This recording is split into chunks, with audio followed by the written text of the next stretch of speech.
Okay, welcome. This is a continuation of reading Crying of Lot 49. In the last one, we read chapters 1 and 2, so now we're on chapter 3. So, here we go. We'll just dive in. Things then did not delay in turning curious. If one object behind her discovery of what she was to label the Trystero system, or only the Trystero, as if it might be something secret title, to bring to an end her encapsulation in her tower, then that night's infidelity with Metzger would logically be the starting point for it. Logically. That's what would come to haunt her most, perhaps, the way it fitted logically together. As if, as she guessed in the first minute in San Narciso, there was a revelation of progress all around her. Much of the revelation was to come through the stamp collection Pierce had left, his substitute often for her. Thousands of little colored windows into deep vistas of space and time, savannas teeming with elands and gazelles, galleons sailing west into the void, Hitler heads, sunsets, cedars of Lebanon, allegorical faces that never were. He would spend hours peering into each one, ignoring her. She had never seen the fascination. The thought that now it would all have to be inventoried and appraised was only another headache. No suspicion at all that it might have something to tell her. Yet if she hadn't been set up or sensitized, first by her peculiar seduction, then by the other almost offhand things, what after all could the mute stamps have told her, remaining then as they would have only ex-rivals? Cheated as she by death, about to be brokered up into lots, en route to any number of new masters. It got seriously underway, this sensitizing, either with the letter from Mucho, or the evening she and Metzger drifted into a strange bar known as the Scope. Looking back, she forgot which had come first. The letter itself had nothing much to say, had come in response to one of her dutiful, more or less rambling, twice-a-week notes to him, in which she was not confessing to her scene with Metzger because Mucho, she felt, somehow would know. Would then proceed, at a KCUF record hop, to look out across the gleaming gym floor, and there, in one of the giant keyholes inscribed for basketball, see, groping her vertical backstroke a little awkward, opposite any boy heels might make her an inch taller than a Sharon, Linda, or Michelle, 17, and what is known as a hip one, whose velveted eyes ultimately, statistically, would meet Micho's and respond, and the thing would develop then, groovy as it could, when you found you couldn't get statutory rape really out of the back of your law-abiding head. She knew the pattern, because it had happened a few times already, though Oedipa had been most scrupulously fair about it, mentioning the practice only once in fact. Another 3 a.m, and out of the dark dawn sky, asking if he wasn't worried about the penal code. Of course, said Mucho after a while, and that was all.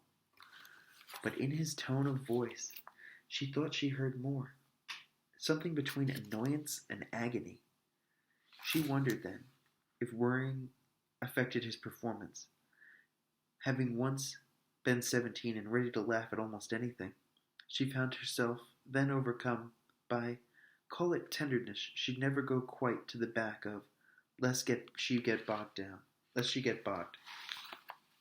He kept her from asking any more questions. Like all their inabilities to communicate, this too had a virtuous motive. It may have been an intuition that the letter would be newsless inside that made Oedipa look more closely at its outside when it arrived. At first she didn't see. It was an ordinary Mucho-esque envelope, swiped from the station ordinary airmail stamp to the left of the cancellation blurb put on by the government. Report all obscene mail to your POTS master. Idly, she began to skim back through Mucho's letter after reading it, to see if there were any dirty words. Messer, it occurred to her, what's a potsmaster? Guy in the scullery, replied Messer authoritatively from the bathroom, in charge of all the heavy stuff, canner kettles, gunboats, Dutch ovens. She threw a brassiere in at him and said I'm supposed to report all obscene mail to my potsmaster. So they make misprints, Messer said. Let them. As long as they're careful about not pressing the wrong button, you know? It may have been the same evening that they happened across the scope. A bar out on the way to L.A. near the Yoyodyne plant. Every now and again, like this evening, echo courts became impossible, either because of the stillness of the pool or the blank windows that faced on it, or a prevalence of teenage voyeurs who all had copies of Miles' passkey made so they could check in at a whim on any bizarre sexual action. This would grow so bad, Oedipa and Messer got in the habit of dragging a mattress into the walk-in closet, where Messer would then move the chest of drawers up against the door, remove the bottom drawer, put it on top, insert his legs in the empty space, this being the only way he could lie full length in this closet, by which point he'd usually lost interest in the whole thing. The scrope proved to be a haunt for electronics assembly people from Yoyodyne. The green neon sign outside ingeniously depicted the face of an oscilloscope tube, over which flowed an ever-changing dance of litigious figures. Today seemed to be payday, and everyone inside to be drunk already. Glared at all the way, Oedipa and Messer found a table in the back, a wizened bartender wearing shades materialized, and Messer ordered bourbon. Oedipa, checking the bar, grew nervous. There was this je ne sais quoi about the scope crowd. They all wore glasses and stared at you, silent. Except for a couple three near the door, who were engaged in a nose-picking contest, seeing how far they could flick it across the room. A sudden chorus of whoops and yells burst from a kind of jukebox at the far end of the room. Everybody quit talking. The bartender tiptoed back with the drinks. What's happening? Oedipa whispered. That's by Stockhausen, the hip graybeard informed her. The early crowd tends to dig your radio cologne sound. Later on, we really swing. We're the only bar in the area, you know. Has a strictly electronic music policy. Come on around Saturdays, starting midnight. We have your sine wave session. That's a live get-together. Fellas come in just to jam from all over the state. San Jose, Santa Barbara, San Diego. Live, Messer said. Electronic music live. They put it on the tape here, live, fella. We got a whole back room full of your audio oscillators, gunshot machines, contact mics, everything, man. That's for if you didn't bring your axe, see. But you got the feeling, and you want to swing with the rest of the cats? There's always something available. No offense, said Messer, with a winning baby Igor smile. A frail young man in a drip-dry suit slid into the seat across from them, introduced himself as Mike Fallopian, and began proselytizing about an organization known as the Peter Penguin Society. You one of these right-wing nut outfits? Inquired diplomatic Messer, Fallopian twinkling. They accuse us of being paranoids. They? Inquired Messer, twinkling also. Us? Asked Oedipa. Okay. The Peter Penguin Society was named for the commanding officer of the Confederate man-of-war Disgruntled, who early in 1863 had set sail with the daring plan of bringing a task force around Cape Horn to attack San Francisco and thus open a second front to the war for Southern independence. Storms and scurvy managed to destroy or discourage every vessel in his armada, except for the game little Disgruntled, which showed up off the coast of California about a year later. Unknown, however, to Commodore Penguin, Tsar Nicholas II of Russia had dispatched his Far East fleet, 4 corvettes and 2 clippers, all under the command of Rear Admiral Popov, to San Francisco Bay, as part of a ploy to keep Britain and France from, among other things, intervening on the side of the Confederacy. Penguin, could not have chosen a worse time for an assault on San Francisco. Rumors were abroad that winter that the Reb cruisers Alabama and Sumter were indeed on the point of attacking the city, and the Russian admiral had, on his own responsibility, issued his Pacific squadron standing orders to put on steam and clear for action should any such attempt develop. The cruisers, however, seemed to prefer cruising and nothing more. This did not keep Popov from periodic reconnoitering. What happened on 9th of March, 1864, a day now held sacred by all Peter Penguin Society members, is not too clear. Popov did send out a ship, either the corvette Bogatyr or the clipper Gaydamak, to see what it could see. Off the coast of either what is now Carmel by the Sea, or what is known as what is now Pismo Beach, around noon or possibly toward dusk, the two ships sighted each other. One of them may have fired. If it did, then the other responded, but both were out of range, so neither showed a scar afterward to prove anything. Night fell. In the morning, the Russian ship was gone, but motion is relative. If you believe an excerpt from the Bogatyr or Gaydamak's logs, forwarded in April to the General Adjutant in St. Petersburg, and now somewhere in Krasny Archive, it was the disgruntled that had vanished during the night. Who cares? Fallopian shrugged. We try not to make a scripture out of it. Naturally, that's cost us a lot of support in the Bible Belt, where we might have been expected to go over real good, the old Confederacy. But that was the very first military confrontation between Russia and America. Attack, retaliation, both projectiles, deep sixed forever, and the Pacific rolls on. But the ripples from those two splashes spread and grew, and today engulf us all. Peter Penguin was really our first casualty. Not the fanatic our more left-leaning friends over in the Birch Society chose to martyrize. Was the Commodore killed then? Asked Epta. Much worse, to Fallopian's mind.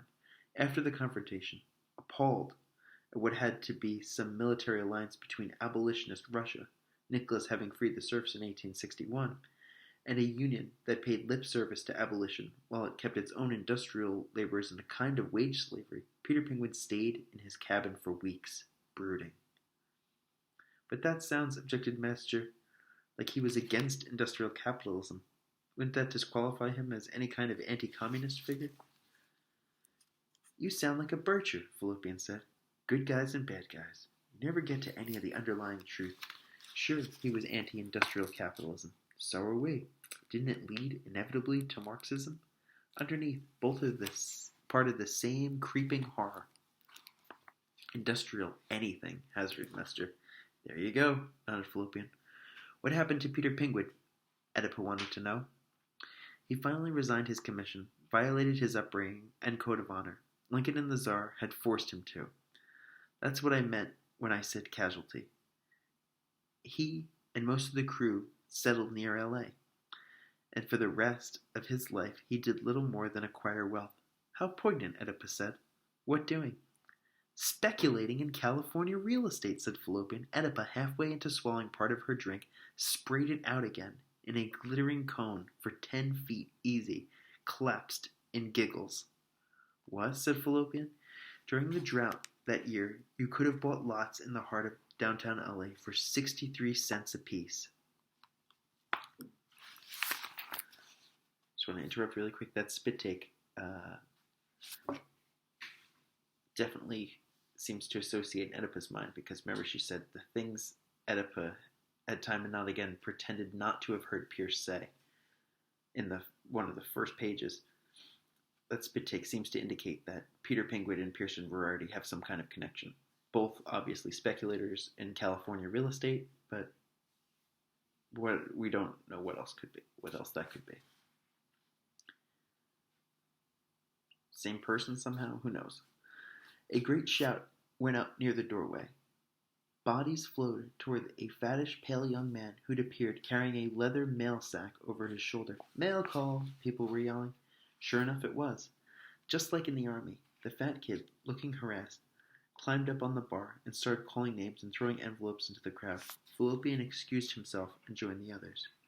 Mustard had taken out a pair of glasses and was squinting through them at the kid on the bar. He's wearing a Yoyodyne badge. What do you make of that? Some inter-office mail run, Oedipus said. This time of night? Maybe a late shift, said Mester. Maybe a late shift, but Mester only frowned. Be back, Oedipus shrugged, heading for the ladies' room. On the latrine wall, among lipsticked obscenities, she noticed the following message, neatly indited in engineering lettering. Interested in sophisticated fun? You, hubby, girlfriends? The more the merrier. Get in touch with Kirby. Through Waste only. Box 7391, L.A. Waste, Oedipus wondered. Beneath the notice, faintly in pencil, was a symbol she'd never seen before. A loop, triangle, and trapezoid. Thus. It's the same one on the cover. It might be something sexual, but she somehow doubted it. She found a pen in her purse and copied the address and symbol in her memo book, thinking, God, hieroglyphics? When she came out, Fallopian was back and had this funny look on his face. You weren't supposed to see that, he told them. He had an envelope. Oedipus could see. Instead of a postage stamp, the hand-struck initials, PPS. Of course, said Mester, delivering mail is a government monopoly. You would be opposed to that. Fallopian gave him a wiry smile. It's not as rebellious as it looks. We use Yoyodyne's inter-office delivery on the fly, but it's hard to find carriers. We have a big turnover. They're run on a tight schedule, and they get nervous. Security people over at the plant know something's up. They keep a sharp eye out. DeWitt, pointing at the fat mailman, who was being hauled, twitching, down over the bar and offered drinks he did not want. He's the most nervous one we've had all year. How extensive is this, asked Mester. Only inside our San Narciso chapter. They've set up pilot projects similar to this in Washington and I think Dallas chapters, but we're the only one in California so far. A few of your more affluent type members do wrap their letters around bricks, and then the whole thing in brown paper, and send them railway express, but I don't know. A little like copping out, Mester sympathized. It's the principle, Fallopian agreed, sounding defensive. To keep it up to some kind of reasonable volume, each member has to send at least one letter a week through the Yoyodyne system. If you don't, you get fined. He opened his letter and showed Oedipus and Mester. Dear Mike, it said, how are you? Just thought I'd drop you a note. How's your book coming? Guess that's all for now. See you at the scope. That's how it is, Fallopian confessed bitterly. Most of the time. What book did that mean? Turned out Fallopian was doing a history of private mail delivery in the U.S., attempting to link the Civil War to the postal reform movement that had begun in 1845. He found it beyond simple coincidence that in of all years 1861 the government should have set out on a vigorous suppression of all independent mail routes still surviving the various acts of 45, 47, 51, and 55. Acts all designed to drive any private competition into financial ruin. He saw it all as a parable of power, its feeding, growth, and systematic abuse, though he didn't go into it that far with her that particular night. All Oedipus would remember about him at first, in fact, were his slender build, a neat Armenian nose, and a certain affinity for his eyes for green neon. So began for Oedipus the languid, sinister blooming of the Trystero, or rather, her attendance at some unique performance, prolonged, as if it were the last of the night, something a little extra for whoever had stayed this late, as if the breakaway gowns, net bras, jeweled garters, and G-strings of historical figuration that would fall away were layered dense as Oedipus' own street clothes in the game with Metzger in front of the Baby Igor movie, as if a plunge toward dawn indefinite, black hours long, would indeed be necessary before the Trystero could be revealed in its terrible nakedness. Would it smile, then be coy? And would it flirt away harmlessly backstage, say goodnight with a Bourbon Street bow, and leave her in peace? Or would it instead, the dance ended, come back down the runway, its luminous stare locked to Oedipa's, smile gone malign and pitiless, bend to her alone among the desolate rows of seats, and begin to speak words she never wanted to hear?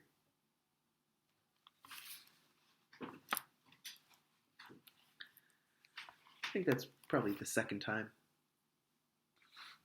It's the second little taste of horror you get in this story. I mean, I guess there's a little bit throughout it all the time. The phone calls ending with Pierce, but I'm thinking about the ending of the Baby Ugro movie, where they all die in the sub is horrific. This is your first warning. There's more coming. Moving on. The beginning of that performance was clear enough. It was while she and Metzger were waiting for ancillary letters to be granted representatives in Arizona, Texas, New York, and Florida, where Inverarity had developed real estate, and in Delaware, where he'd been incorporated. The two of them, followed by a convertible full of paranoids, Miles Dean, Surgeon Leonard, and their chicks, had decided to spend a day out at Fangoso Lagoons, one of Inverarity's last big projects. The trip out was uneventful, except for 2 or 3 collisions the paranoids almost had, owing to Serge the driver not being able to see through his hair. He was persuaded to hand over the wheel to one of the girls. Somewhere beyond the battening, urged sweep of 3-bedroom houses, rushing by their thousands across all the dark beige hills, somehow implicit in an arrogance or bite to the smog, the more inland somnolence of San Narciso did lack, lurked the sea, the unimaginable Pacific, the one to which all surfers, beach pads, sewage disposal schemes, tourist incursions, sunned homosexuality, chartered fishing are irrelevant, the whole left by the moon's tearing free and monument to her exile. You could not hear or even smell this, but it was there. Something tidal began to reach feelers in past eyes and eardrums, perhaps to arouse fractions of brain current. Your most gossamer microelectrode is yet too gross for finding. Oedipa had believed, long before leaving Kinneret, in some principle of the sea as a redemption for Southern California. Not, of course, for her own section of the state, which seemed to need none. Some unvoiced idea that no matter what you did to its edges, the true Pacific stayed inviolate and integrated or assumed the ugliness of any edge into some more general truth. Perhaps it was only that notion, its arid hope, she sensed, as this forenoon they made their seaward thrust, which would stop short of any sea. They came in among earth-moving machines, a total absence of trees, the usual hierarchic geometry, and eventually, shimmying for sand roads, down in a helix of sculptured body of water named Lake Inverarity. Out in it, on a round island or fill among blue wavelets, squatted the social hall, a chunky, ogived and verdigris Art Nouveau reconstruction of some European pleasure casino. Oedipa fell in love with it. The paranoid element piled out of their car, carrying musical instruments and looking around as if the outlets under the trucked in white sand to plug into. Oedipa, for the Impala's trunk, took a basket filled with cold eggplant parmesan sandwiches from an Italian drive-in. Metzger came up with an enormous thermos of tequila sours. They wandered, all in a loose pattern, down the beach toward a small marina, for what boat owners didn't have lots directly on the water. "Hey, blokes," yelled Dean. Or perhaps Serge. "Let's pinch a boat." Here, here, cried the girls. Mestre closed his eyes and tripped over an old anchor. What are you walking around? Inquired Oedipus. With your eyes closed, Mestre. Larceny, Mestre said. Maybe they'll need a lawyer. A snarl rose with some smoke from among pleasure boats strung with piglets along the pier, indicating the paranoids had indeed started someone's outboard. Come on, then, they called. Suddenly, a dozen boats, a form covered with blue polyethylene wrap, tarp, rose up and said, Baby Igor, I need help. I know that voice, said Metzger. Quick, said the blue tarp. Let me hitch a ride with you guys. Hurry, hurry, called the paranoids. Many depresso, said Metzger, seeming less than delighted. Your actor-lawyer friend, Oedipus recalled. Not so loud, hey, said Depresso, skulking as best a polyethylene cone can along the landing towards them. They're watching with binoculars. Metzger handed Oedipus aboard the about-to-be hijacked vessel, a 17-foot aluminum trimaran known as the Godzilla II, and gave Depresso what he intended to be a hand also, but as he grabbed it seemed only empty plastic. And when he pulled, the entire covering came along, and there stood Depresso, in skin diving suit and wraparound shades. I can explain, he said.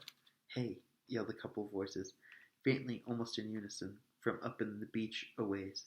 A squat man with a crew cut, intensely tanned, and also with shades, came out in the open running, one arm doubled like a wing, with the hand at chest level inside the jacket. Are we on camera? Asked Metzger dryly. This is real, chattered Depresso. Come on. The paranoids cast off, backed the Godzilla II out of the pier, turned, and with a concerted whoop, took off like a bat out of hell, nearly sending Depresso over the fantail. Oedipus looked back, could see the pursuer had been joined by another man, about the same build. Both wore gray suits. She couldn't see if they were holding anything like guns. I left my car on the other side of the lake, Depresso said, but I know he has somebody watching. Who does? Tony Giganherese, replied ominous Depresso. Alias? Tony Jaguar. Es Fashim? Shrugged Depresso, and spat into their wake. The paranoids were singing the tune of Edestes Fidelis. Hey, solid citizen, we just pinched your boat. Hey, solid citizen, we just pinched your boat. Grab-assing around, trying to push each other over the side. Oedipus cringed out of the way and watched Depresso. As he had really played the part of Metzger, if he had really played the part of Metzger in a TV pilot, as Metzger claimed, the casting had been typically Hollywood. They didn't look or act a bit alike. So, said Depresso, who's Tony Jaguar? Very big in Cosa Nostra is who? You're an actor, said Metzger. How are you in with them? I'm a lawyer again, Depresso said. The pilot will never be bought, Metz. Not unless you go out and do something really Darrow-like, spectacular, arouse public interest, maybe with a sensational defense. Like what? Like win the litigation I'm bringing against the estate of Pearson Variety. Metzger, as much as cool Metzger could, goggled. Depresso laughed and punched Metzger in the shoulder. That's right, good buddy. Who wants what? You better talk to the other co-executor, too, who introduced Oedipus. Depresso tipping his shades politely. The air suddenly went cold. The sun blotted out. The three looked up in alarm to see looming over them and about to collide the pale green social hall, its towering pointed windows, wrought iron floral embellishments, solid silence, air somehow of waiting for them. Dean, the paranoid at the helm, brought the boat around neatly to a small wooden dock. Everybody got out. Depresso heading nervously for an outside staircase. I went to check on my car, he said. Oedipus and Metzger, carrying picnic stuff, followed up the stairs, along a balcony, out of the building's shadow, up a metal ladder, finally to the roof. It was like walking on the head of a drum. They could hear their reverberations inside the hollow building beneath, and the delighted yelling of the paranoids. Depresso, scuba suit glistening, scrambled up the side of a cupola. Oedipa spread a blanket and poured booze into cups, made of white crushed plastic foam. It's still there, said Depresso, descending. I ought to make a run for it. Who's your client? asked Messer, holding out a tequila sour. Fellow who's chasing you. Fellow who's chasing me, allowed Depresso, holding the cup between his teeth so it covered his nose and looking at the arch. You run from clients? Oedipa asked. You flee ambulances? He's been trying to borrow money, Depresso said, since I told him I couldn't get an advance against any settlement in this suit. You're all ready to lose then, she said. My heart isn't in it, Depresso admitted. And if I can't even keep up payments on the XKE I've bought while temporarily insane, how can I lend money? Over 30 years, Messer snorted. That's temporary. I'm not so crazy I don't know trouble, Depresso said. And Tony J is in it, friends. Gambling mostly. Also talk he's been up to show cause to the local table why he shouldn't be in for some discipline there. That kind of grief I do not need, Oedipa glared. You're a selfish schmuck. All the time Casa Nostra is watching, soothed Messer. Watching. It does not do to be helping those the organization does not want helped. I have relatives in Sicily, said Depresso in comic broken English. Paranoids and their chicks appeared against the bright sky from behind turrets, gables, ventilating ducts, and moved in on the eggplant sandwiches in the basket. Messer sat on the jug of booze, so they couldn't get any. The wind had risen. Tell me about the lawsuit, Messer said, trying with both hands to keep his hair in place.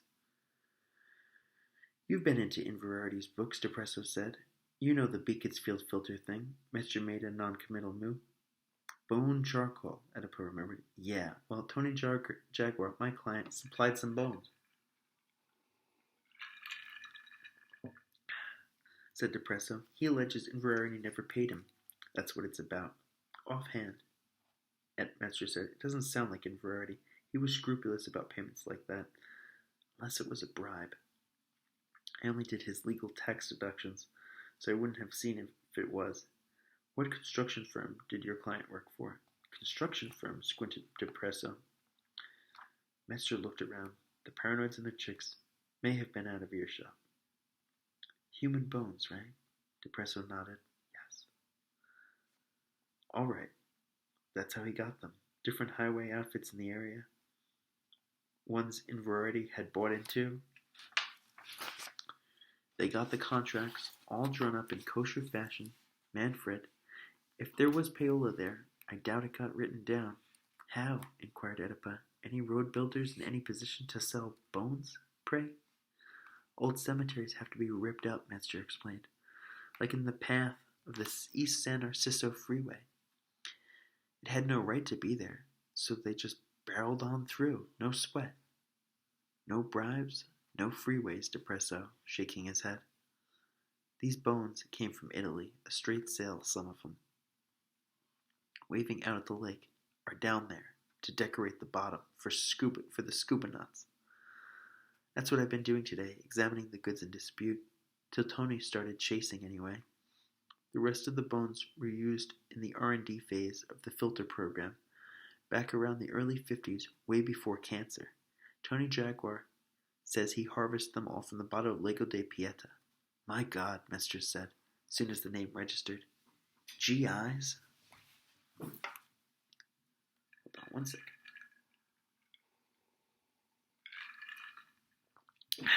About a company, said Manny Depresso. Lago de Pieta was near the Tyrrhenian coast, somewhere between Naples and Rome, and had been the scene of a now ignored, in 1943, tragic battle of attrition in a minor pocket developed during the advance on Rome. For weeks, a handful of American troops cut off and without communications, huddled on the narrow shore of the clear and tranquil lake, while from the cliffs that tilted vertiginously over the beach, Germans hit them day and night with plunging, enfilading fire. The water of the lake was too cold to swim. You died of exposure before you could reach any safe shore. There were no trees to build rafts with. No planes came over except the occasional Stuka with strafing in mind. It was remarkable that so few men held out so long. They dug in as far as the rocky beach would let them. They sent small raids up the cliffs that mostly never came back, but did succeed in taking out a machine gun once. Patrols looked for routes out, but those few that returned had found nothing. They did what they could to break out. Failing, they clung to life as long as they could. But they died, every one, dumbly, without a trace or a word. One day, the Germans came down from the cliffs, and their enlisted men put all the bodies that were on the beach into the lake, along with what weapons and other material were no longer of use to either side. Presently, the bodies sank, and stayed where they were to the early 50s, when Tony Jaguar, who'd been a corporal in an Italian outfit attached to the German force at Lago di Pieta, and knew what was at the bottom, decided along with some colleagues to see what he could salvage. All they managed to come up with was bones. Out of some murky train of reasoning, which may have included the absurd fact that American tourists, beginning then to be plentiful, would pay good dollars for almost anything, and stories about the forest lawn and the American cult of the dead, possibly some dim hope that Senator McCarthy and others of his persuasion, in those days having achieved a certain ascendancy over the rich Cretini from across the sea, would somehow refocus attention on the fallen of WW2, especially those whose corpses had never been found. Out of some such labyrinth of assumed motives, Tony Jaguar decided he could surely unload his harvest of bones on some American someplace through his contracts in the family, known these days as Casa Nostra. He was right.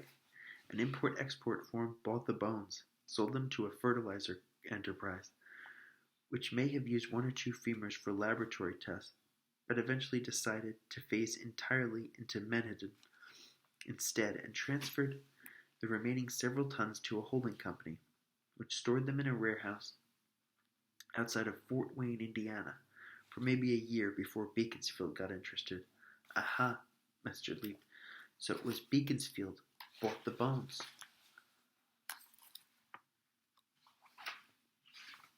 It was Beaconsfield bought them, not Inverarity. The only shares he owned were Osteolysis Incorporated, the company they set up to develop the filter, never in Beaconsfield itself. You know, blokes, remarked one of the girls, a long-waisted, brown-haired lovely, in a black knit leotard and pointed sneakers. That's important, I think.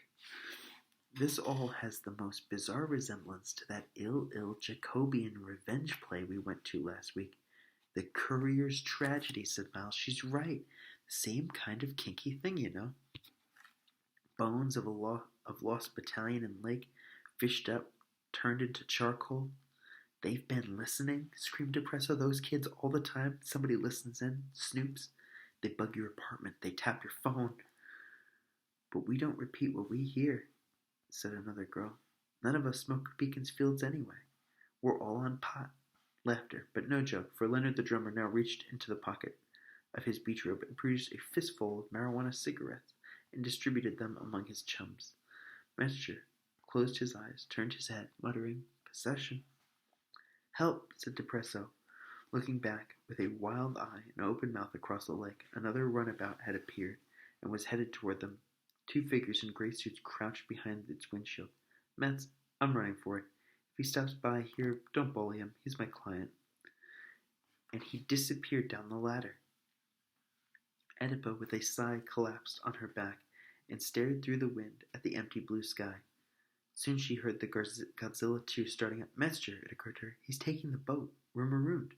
So they were, until well after the sun had set, and Miles, Dean, Serge, and Leonard, and their chicks, by holding up a glowing holding up the glowing roaches of their cigarettes like a flip card section at a football game to spell out alternate S's and O's, attracted the attention of the Fagoso Lagoon security force, a garrison against the night made up of one-time cowboy actors and LA motorcycle cops.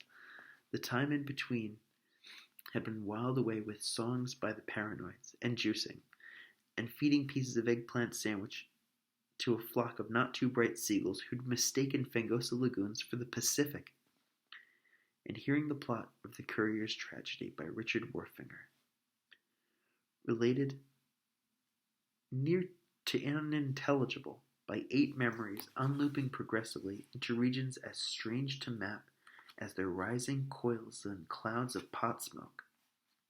Got so confusing that next day Oedipus decided to go see the play itself, and even conned Metzger into taking her. All right, time for the play.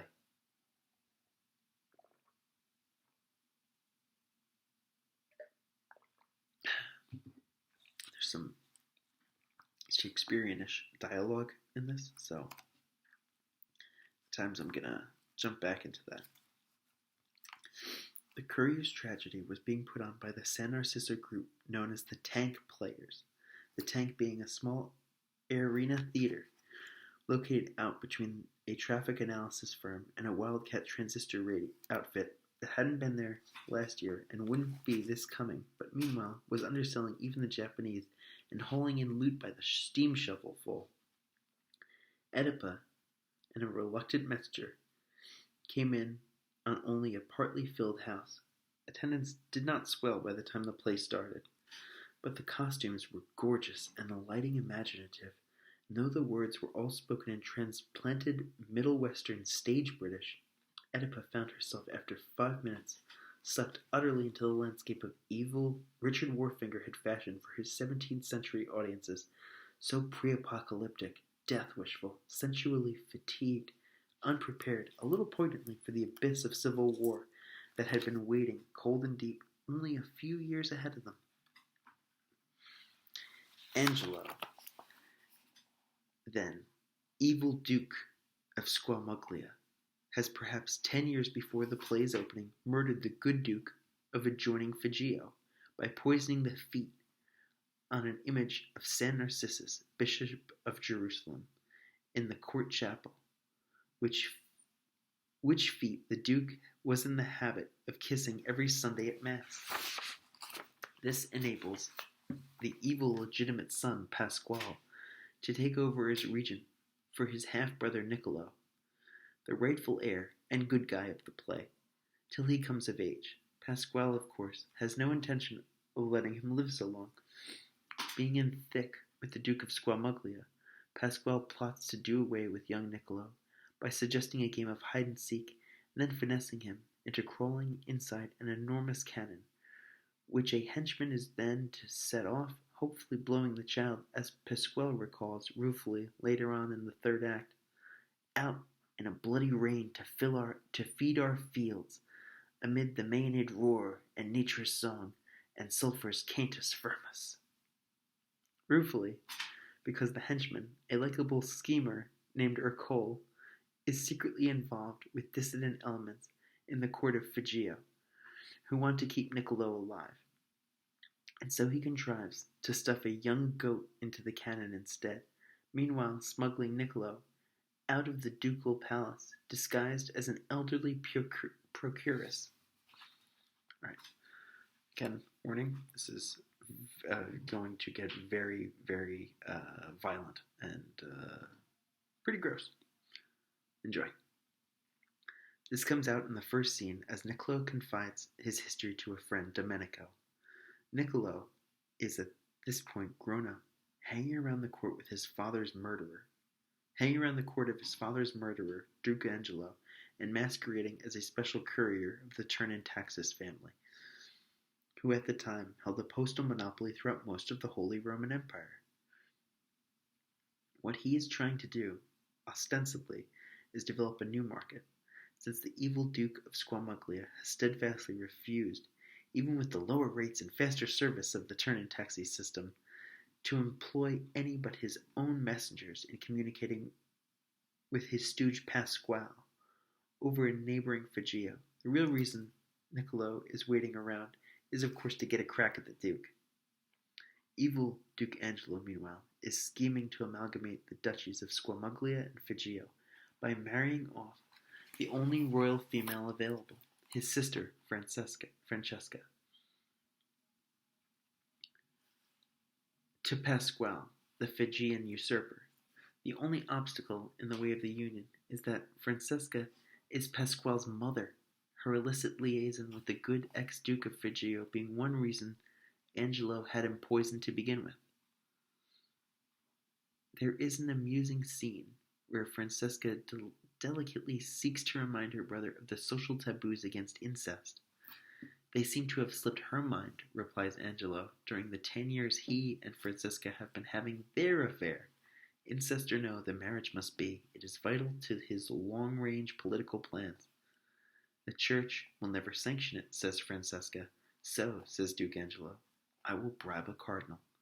He has begun feeling his sister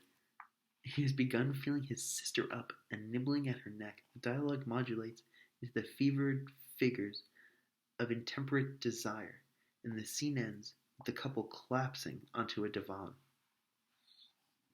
The act itself closes with Domenico, to whom the naive Niccolo started it off by spilling his secret, trying to get in to see Duke Angelo and betray his dear friend. The Duke, of course, is in his apartment, busy knocking off a piece, and the best Domenico can do is an administrative assistant who turns out to be the same Ercole who once saved the life of young Niccolo and aided his escape to Figio. He presently confesses to Domenico, though only after having enticed the informer into foolishly bending over and putting his head into a curious black box on the pretext of showing him a pornographic diorama. A steel vice promptly clamps on the faithless Domenico's head, and the box muffles his cries for help. Ercole binds his hands and feet with scarlet silk cords, lets him know who it is he's run afoul of, reaches into a box for a pair of pincers, tears out Domenico's tongue, stabs him a couple times, pours into the box a beaker full of aqua regia, enumerates a list of other goodies, including castration, then that Domenico will undergo before he's allowed to die, all amid screams, tongueless attempts to pray, agonized struggles from the victim. With the tongue impaled on the rapier, Ercole runs to a burning torch, sets it in the wall, sets the tongue aflame, and waving it around like a madman concludes the act by screaming, "Thy pitiless unmanning is most meet," thinks Ercole, the zany paraclete. Descended this malign unholy ghost, let us begin thy frightful Pentecost. The lights went out, and in the quiet, somebody across the arena from Oedipa distinctly said, "Ick." Master said, "You want to go?" "I want to see about the bones," said Oedipa. It's about as awful as something as about anything you can imagine, and it gets worse. She had to wait till the fourth act. The second was largely spent in protracted torture and eventual murder of a prince of the church who prefers martyrdom to sanctioning Francesca's marriage to her son. The only interruptions come when Ercole, spying on the cardinal's agony, dispatches couriers to the good guy element back in Figio, who have it in for Pasquale, telling them to spread the word that Pasquale is planning to marry his mother, calculating this ought to rile public opinion some. And another scene in which Niccolo, passing the time of day with one of Duke Angelo's couriers, hears the tale of the lost guard. A body of some 50 hand-picked knights, the flower of Fijian youth,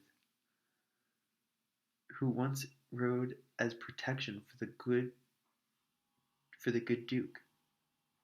One day, out on maneuvers near the frontiers of Squamuglia, they all vanished without a trace. Shortly afterward, the good Duke got poisoned. Honest Niccolo, who always has difficulty hiding his feelings, observes that if the two events turn out to be at all connected and can be traced to Duke Angelo, boy, the Duke better watch out, is all. The other courier, one Vittorio, takes offense, bowing in an aside to report this treasonable talk to Angelo at the first opportunity. Meanwhile, back in the torture room, the cardinal is now being forced to bleed into a chalice and consecrate his own blood, not to God, but to Satan. They also cut off his big toe, and he is made to hold it up like a host and say, "This is my body." The keen-witted Angelo, observing that it's the first time he's told anything like the truth in 50 years of systematic lying. Altogether, a most anti-clerical scene, perhaps intended as a sop to the Puritans of the time, a useless gesture since none of them ever went to plays, regarding them for some reason as immoral. Some reason. The third act takes place in the court of Phrygia and is spent murdering Pasquale as the culmination of a coup stirred up by Ercole's agents.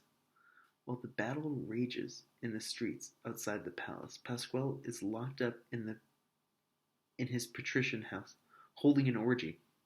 Present at the merrymaking is a fierce black performing ape, brought back from a recent voyage to the Indies.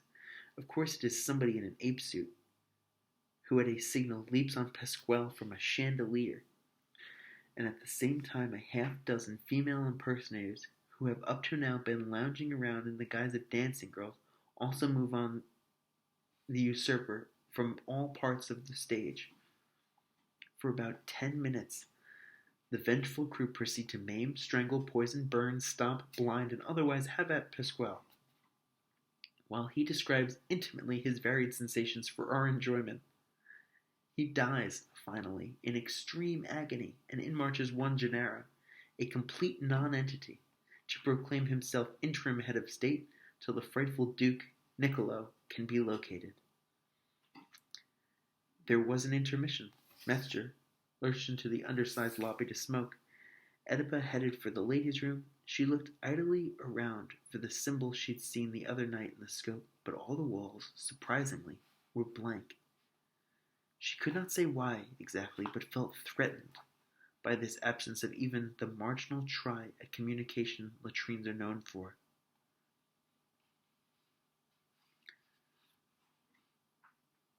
It seems like things were recently cleaned off, just wiped, or,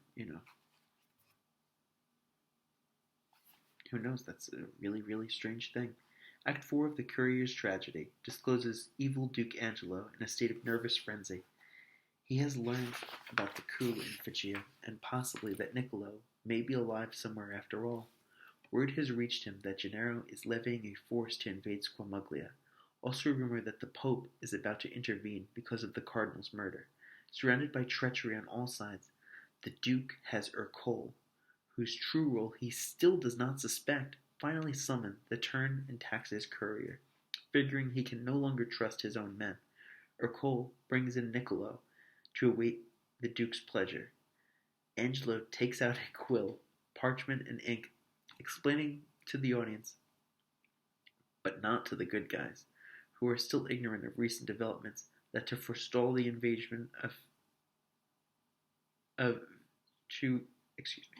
that to forestall an invasion from Phrygia, he must assure Gennaro with all haste of his good intentions. As he scribbles, he lets drop a few disordered and cryptic remarks about the ink he is using, implying it's a very special fluid indeed. Like, this pitchy brew is France in ancre height. In this might dire Squamuglia ate the Gaul, for anchor it has risen from deeps untold, and the swan has yielded but one hollow quill, the hapless mutton, but this tegiment. But what transmuted, swart and silken flows between was neither plucked nor harshly flayed, but gathered up from wildly different beasts. All of which causes him high amusement. The message to Gennaro, completed and sealed, Niccolo tucks it in his doublet and takes off for Figio, still unaware, as is Ercole, of the coup and his own impending restoration as rightful Duke of Figio. Scene switches to Gennaro, at the head of a small army, en route to invading Squamuglia. There is a lot of talk to the effect that if Angelo wants peace, he better send a messenger to let them know before they reach the frontier. Otherwise, with great reluctance, they will hand his ass to him. Back to Squamuglia, where Vittorio, the Duke's courier, reports how Niccolo has been talking treason. Somebody else runs in with the news that the body of Domenico, Niccolo's faithless friend, has been found mutilated, but tucked in his shoe was a message, somehow scrawled in blood, revealing Niccolo's true identity. Angelo flies into apoplectic rage and orders Niccolo's pursuit and destruction, but not by his own men. It is at this point in the play, in fact, that things really get peculiar, and a gentle chill of ambiguity begins to creep in among the words. Heretofore, the naming of names has gone on either literally or as metaphor. But now, as the Duke gives his fatal command, a new mode of expression takes over. It can only be called a kind of ritual reluctance. Certain things, it is made clear, will not be spoken aloud. Certain events will not be shown on stage. Though it is difficult to imagine, given the excesses of the preceding acts, that what these things could possibly be. The Duke does not, perhaps may not, enlighten us. Screaming at Vittorio, he is explicit enough about who shall not pursue Niccolo. His own bodyguard he describes to their faces as vermins, zanies, poltroons. But who then will the pursuers be? Vittorio knows. Every flunky in the court, idling around in their Squamuglia livery and exchanging significant looks, knows. It is all a big in-joke. The audiences of the time knew. Angelo knows, but does not say. As close as he comes, does not illuminate. Let him that vizard keep unto his grave, that vain usurping of an honored name, will dance his mask as if it were the truth, unless the poniards swift of those who, sworn to punctual vendetta, never sleep, lest at the palest whisper of the name, sweet Niccolo hath stolen, one thrice be lost, in bringing down a fell and soulless doom unutterable.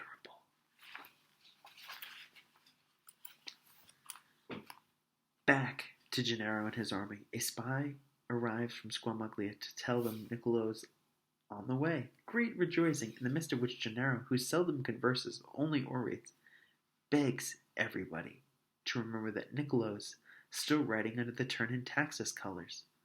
The cheering stops.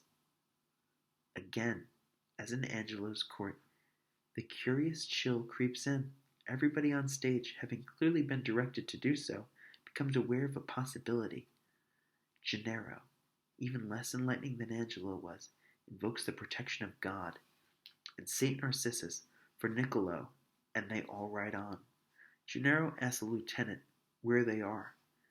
Turns out it's only a league or so from the lake where Figio's lost guard were last seen before their mysterious disappearance. Meanwhile, at Angelo's palace, wily Ercole's string has run out at last. Accosted by Vittorio and a half-dozen others, each charged with the murder of Domenico, witnesses parade in.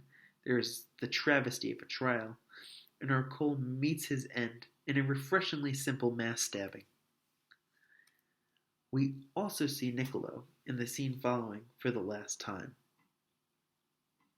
He has stopped to rest by the shore of a lake where he remembers being told the Fijian guard disappeared.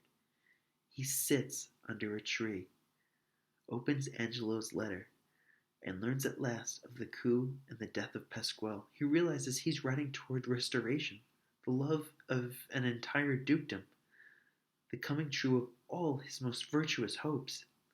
Leaning against the tree, he reads parts of the letter aloud, commenting, sarcastic, on what is blatantly a pack of lies devised to soothe Gennaro, until Angelo can muster his own army of squamuglians to invade Figeo. Offstage, there is a sound of footpads. Niccolo leaps to his feet, staring up one of the radial aisles, hand frozen on the hilt of his sword. He trembles and cannot speak, only stutter what may be the shortest line ever written in blank verse. As if breaking out of some dream's paralysis, he begins, each step an effort, to retreat.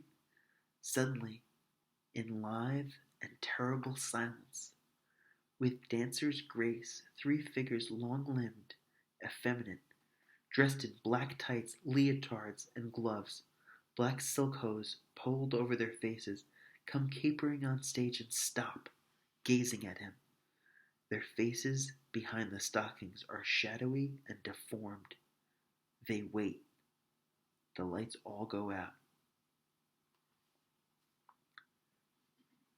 Back in Squamuglia, Angelo is trying to muster an army, without success. Desperate, he assembles those flunkies and pretty girls who are left, ritually locks all his exits, has wine brought in, and begins an orgy. The act ends with Gennaro's forces drawn up by the shores of the lake. An enlisted man comes on to report that a body, identified as Niccolo by the usual amulet placed around his neck as a child, has been found in a condition too awful to talk about. Again, there is silence, and everybody looks at everybody else. The soldier hands Gennaro a roll of parchment stained with blood, which was found on the body. From its seal, we can see it's the letter from Angelo that Niccolo was carrying. Gennaro glances at it, does a double take, reads it aloud. It is no longer the lying document Niccolo read us excerpts from at all, but now, miraculously, a long confession of Angelo of all his crimes, closing with the revelation of what really happened to the lost guard of Figeo. They were, surprise, every one massacred by Angelo and thrown in the lake. Later on, their bones were fished up again and made into charcoal, and the charcoal into ink, which Angelo, having a dark sense of humor, used in all his subsequent communications with Figeo, the present document included. But now the bones of these immaculate have mingled with the blood of Niccolo, and innocence with innocence is joined, a wedlock whose sole child is miracle. A life's base lie rewritten into truth. That truth is, we all bear testament. This guard of Figeo, Figeo's noble dead. In the presence of the miracle, all fail to their knees, bless the name of God, mourn Niccolo, thou to lay Squamuglia waste. But Gennaro ends on a note most desperate, probably for its original audience a real shock, because it names at last the name Angelo did not and Niccolo tried to. He that we last, as Turn and Taxis knew, now recks no lord but the stiletto's thorn. In Tacit lies the gold once knotted horn. No hallowed skein of stars can ward, I trow, whose once been set his tryst with Trystero. Trystero. The word hung in the air. And the act ended, and all lights were for a moment cut, hung in the dark to puzzle Oedipus, but not yet to exert the power over her it was to. The fifth act, entirely an anticlimax, is taken up by the bloodbath Gennaro visits on the court of Squamuglia. every mode of violent death available to the Renaissance man, including a lye pit, landmines, a trained falcon with envenomed talons, is employed. It plays, as Messer remarked later, like a Roadrunner cartoon in blank verse. At the end of it, about the only character left alive on the stage with corpses is the colorless administrator Gennaro. According to the program, The Courier's Tragedy had been directed by one Randolph Driblet. He also played the part of Gennaro, the winner. Look, Messer Oedipus said. Come on backstage with me. You know one of them? Said Messer, anxious to leave. I want to find out something. I want to talk to Driblet. Oh, about the bones. He had a brooding look. Oedipus said. I don't know.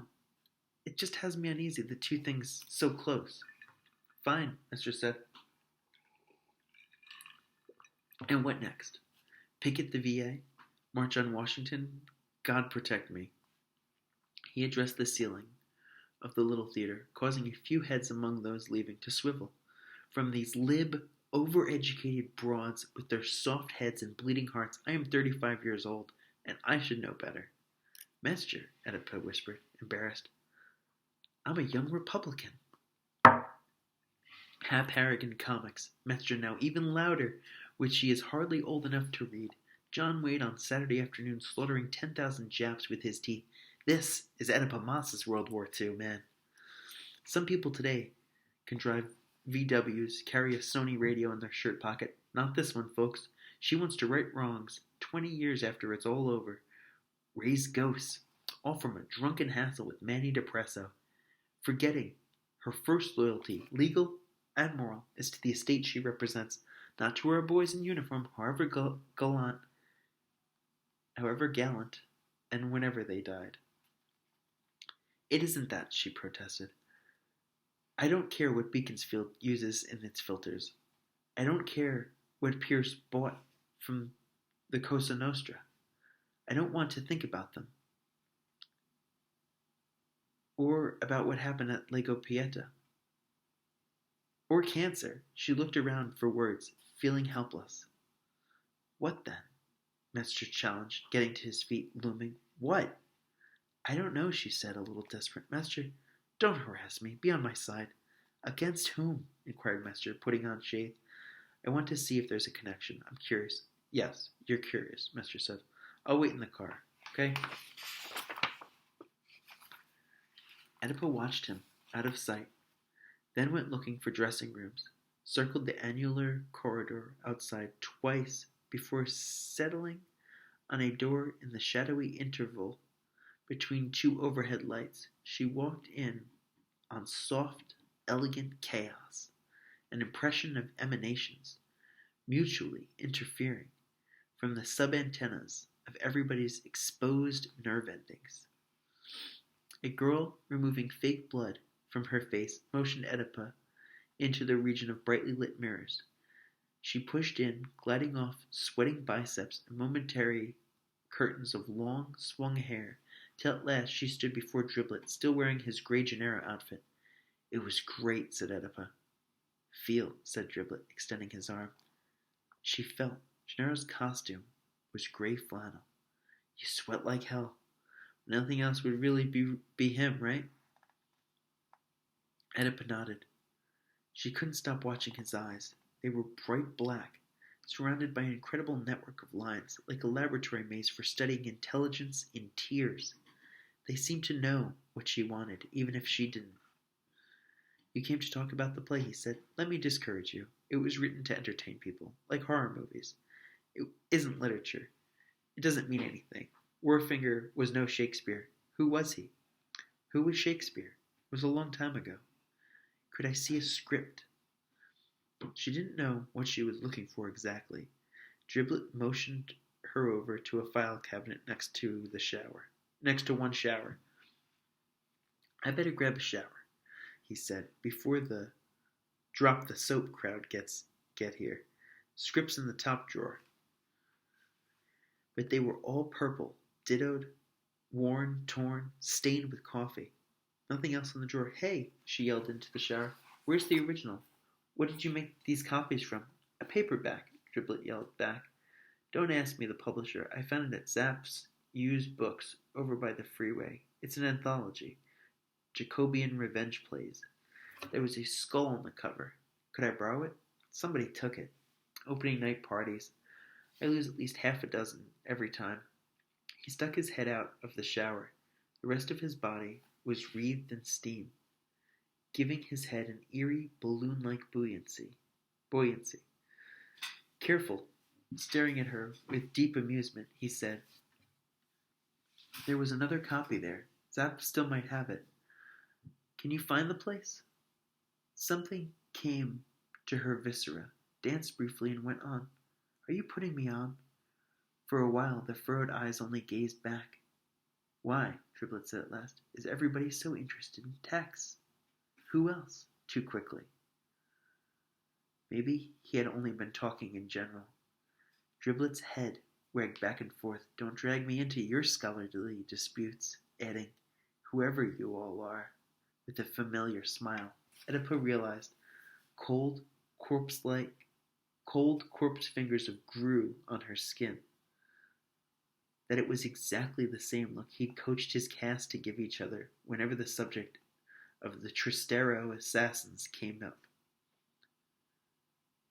The knowing look you get in your dreams from a certain unpleasant figure. She decided to ask about it, this look. Was it written as a stage direction? All those people so obviously in on something? Or was that one of your touches? That was my own, Driblet told her. That, and actually bringing the three assassins on stage in the fourth act. Warfinger didn't show them at all, you know.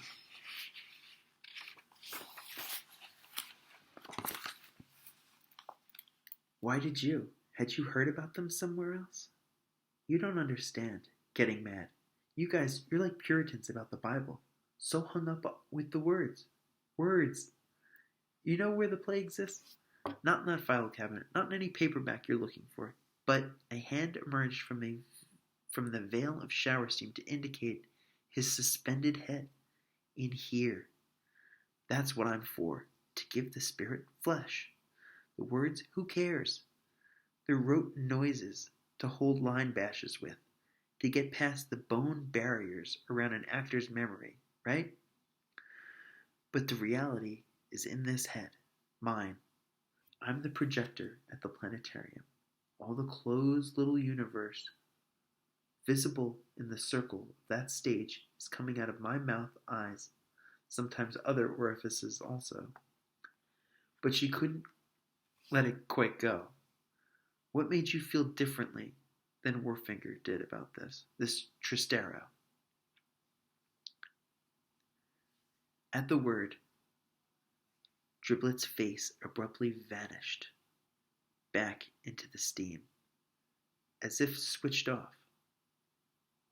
Oedipa hadn't wanted to say the word. He had managed to create around it the same aura of ritual reluctance here, off stage, as he had on. If I were to dissolve in here, speculated the voice out of the drifting steam, be washed down the drain into the Pacific, what you saw tonight would vanish too. You, that part of you so concerned, God knows how, with that little world, would also vanish. The only residue, in fact, would be things Warfinger didn't lie about. Perhaps Squamuglia and Figio, if they ever existed. Perhaps the Turn and Taxis mail system. Stamp collectors tell me it did exist. Perhaps the other also, the adversary.